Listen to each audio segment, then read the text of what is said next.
খুব অল্প টাইমের মধ্যে তৈরি হবে এরকম একটা মিষ্টি রেসিপি আজকে আমি তোমাদের কাছে নিয়ে এসেছি। মিষ্টিটা যেমন রসালো তেমন নরম তুলতুলে হয়। আর তৈরি করতে এমন কিছুও লাগে না, দুটো জিনিস থাকলেই বাড়িতে এরকম একটু নরম তুলতুলে রসালো মিষ্টি তৈরি করা যায়। দেখো আমি কেটে তোমাদের দেখাচ্ছি, যেরকম নরম সেরকম রসালো। দেখো আমি এখানে একটা ফ্রক ঢুকিয়ে দেখাচ্ছি, কত নরম, একবারেই যেন কেটে যাচ্ছে, আর কতটা তুলতুলে, আর এত সুন্দরভাবে তৈরি হয়েছে।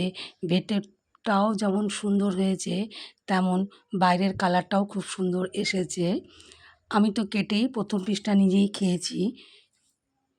মিষ্টি খেতে কার না ভালো লাগে, আবার যদি সেই মিষ্টি নিজের হাতে তৈরি করা যায় তাহলে নিজেরও যেমন ভালো লাগে তেমন বাড়ির সবার ভালো লাগে।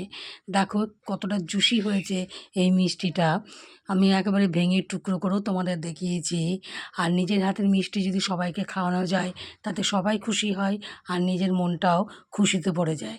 এই মিষ্টিটা তৈরি করতে যে সামগ্রীগুলো আমি তোমাদের সামনে নিয়েছি আমি স্ক্রিনে তাদের নাম দিয়ে দিয়েছি, কিন্তু পরিমাণটা আমি মুখে বলে দিচ্ছি। এখানে 100 থেকে 150 গ্রামের মতো ছানা নিয়েছি, এবং ছানাটা খুব শুকনো করে আমি করিনি, একটু রসালো থাকলে অসুবিধে নেই, কারণ তার যতটা পরিমাণ ছানা নিয়েছি ঠিক ততটা পরিমাণই আমি এখানে ময়দা নিয়েছি। আর 2 চামচ মতো চিনি নিয়েছি, 1 পিঞ্চ লবণ নিয়েছি, আর 1 পিঞ্চ মতো নিয়েছি এখানে খাবার সোডা। যেহেতু এখানে মিষ্টি বানানো হচ্ছে, একটু মিষ্টির মধ্যে নুন দিলে তার টেস্টটা অনেক বেশি হয়ে যায়।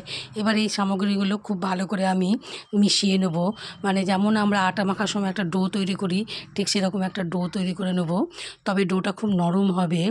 আর খাবার সোডা অল্প পরিমাণে দিয়েছি যাতে মিষ্টিটা খুব সফট হয়, তার জন্য। এরকম একটা ডো তৈরি করে নেওয়ার পর হাতে একটু ঘি লাগিয়ে নিয়েছি। লাগিয়ে নেওয়ার পর লেচিগুলো সব সমান মাপের আমি কেটে নেব।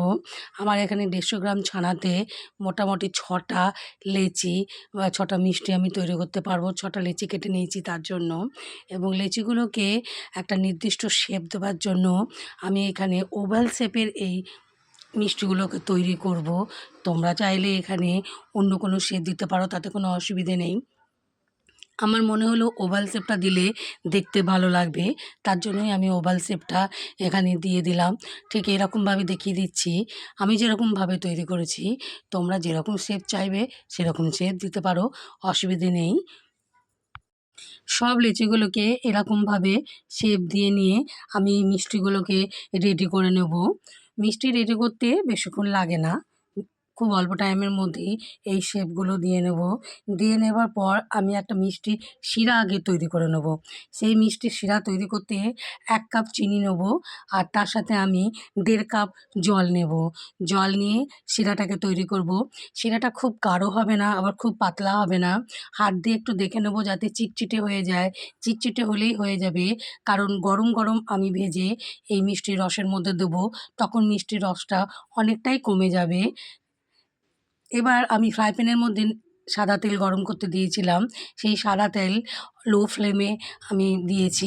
তেলকে খুব বেশি গরম করা যাবে না, গরম অবস্থায় দিলে মিষ্টিগুলো খুব সহজেই ওপর থেকে পুড়ে যাবে, ভেতরটা রেডি হবে না। সেই জন্য ফ্লেমটা লো রেখেই মিষ্টিগুলোকে ভেজে নিতে হবে, এবং ফ্রাই প্যানটাকে এরকমভাবে নাড়াচাড়া করে নিতে হবে। মিষ্টিগুলো ভাজতে একটু সময় লেগে যাবে, কারণ যেহেতু ফ্লেমটাকে লো রাখা হয়েছে। এবার মিষ্টিগুলোকে আমি হালকা করে উল্টে পাল্টে নেব, এবং উল্টে পাল্টে নেবার পর মিষ্টিগুলো যত বেশি ভাজা হবে ততটাই ফুলে যাবে। সবগুলো এরকমভাবে উল্টে পাল্টে ভেজে নেব, এবং ভাজা কমপ্লিট হয়ে গেলে গরম অবস্থাতেই মিষ্টিগুলোকে তুলে তুলে আমি শিরার মধ্যে দিয়ে দেবো। এরকম উল্টো পাল্টে ভেজে নিলে ওপর থেকে যেরকম কালারটাও সুন্দর আসবে তেমন ভেতরটাও খুব সুন্দরভাবে ভাজা হয়ে যাবে, কোনো মিষ্টিটাই পুড়ে যাবে না, আর ব্রাউন কালার চলে আসবে খুব সুন্দর।